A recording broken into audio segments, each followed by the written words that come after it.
What's up? Welcome back to Nowstalgia. Dave here with another review, this time of the musical biopic film Whitney Houston, I Want to Dance with Somebody. And let me tell you, this was a massive disappointment. Oh man. So we've had a lot of high profile music biopics lately. Rocket Man about Elton John, Bohemian Rhapsody about Queen, Respect about Aretha Franklin, and now I Want to Dance with Somebody about Whitney Houston. Whitney Houston, once again, another great candidate for a musical biopic film. And this is the first one of these attempts about showing Whitney's life with the blessing of the Whitney Houston estate. So I think there's a lot of eyeballs on this movie. You cast Naomi Ackie, a rising talent, to play Whitney Houston. You decide, I think, correctly to have Ackie lip sync as opposed to trying to sing because much like Rami Malek trying to do Freddie Mercury vocals, I think sometimes it's almost better to just let people hear the actual song when the voice was that strong. I'm sure some people would disagree about that, but I don't think that was the problem. The issue with this film is that it is just so uninspired. It's the classic Wikipedia biopic. Let's just go from A to Z. These are the things that happened to Whitney Houston from the start to the end. That's it. And because we're trying to tell the entirety of Whitney Houston's life story in the span of 2 hours and change, there's no time to sit with anything. And thus, it's all surface level.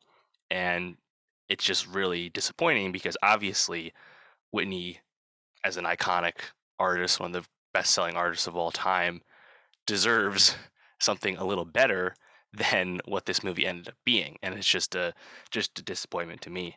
I think Aki, to her credit, was as good as she could be, but again, the script doesn't really do her any favors. I think the strongest parts of the movie are the musical sequences, perhaps unsurprisingly, but seeing the music video for I Want to Know or It's Not Right, But It's Okay. Those are really fun sequences. Seeing, Whitney perform at the Super Bowl, and some other stuff later in her life as well.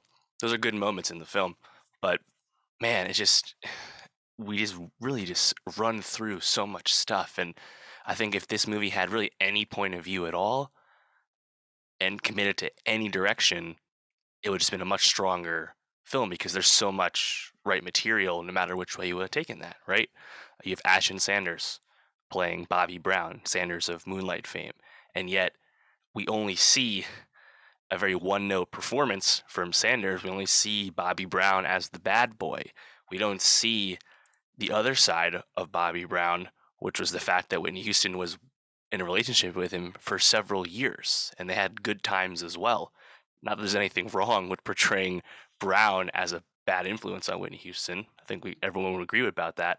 But we really just only jump in and check in on that relationship when it's a negative, right? Also, there's lots of nods to, did Whitney Houston sell out to white America to become a pop superstar? Is she making music for the black community? Is Whitney Houston black enough? That kind of stuff, right? You even have Stanley Tucci as Clive Davis, the record exec, suggesting that if Whitney wants to switch up her sound, L.A. Reid and Babyface are cooking it up right now. We can work with them. Guess what? She does work with them. But the movie doesn't tell you about that.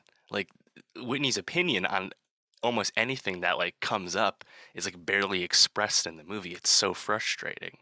And I just wish there was really anything cool about this, right? At least Rocket Man, which probably is a bit more polarizing overall. I liked Rocket Man a lot. I thought Rocket Man was cool because it was inspired visually and had these dream sequences and was a bit abstract, right? That was really fun. But I Want to Dance with Somebody, again, it doesn't get into anything thematically beyond the surface and is so by the numbers from a filmmaking perspective that there's just not a lot to recommend about it. Is it entertaining enough? Sure. I mean, I think the Whitney story is just that undeniable that just being with Whitney Houston, even at a surface level way, is still good. It's still better than nothing. But we really just deserve something better. And honestly, I would lay the blame with Anthony McCartan, who wrote this screenplay. That's a name that should ring a bell because he also wrote Bohemian Rhapsody. And not that he hasn't had success with other movies, but I think we need to keep musical biopics away from this guy because he's just not doing enough to, to elevate these films, and it's really a big distraction. So yeah, I'd say check it out if you're interested. Aki's good, but and Tucci's pretty good as well. But like, couldn't help at the end, but just be like, I just want to listen to some Whitney Houston songs right now, and not really think about this movie again because it just makes you want to read Wikipedia and get even more detail. So let me know what you thought and subscribe if you're a movie fan because I'll be reviewing a ton of other shit that's hopefully better.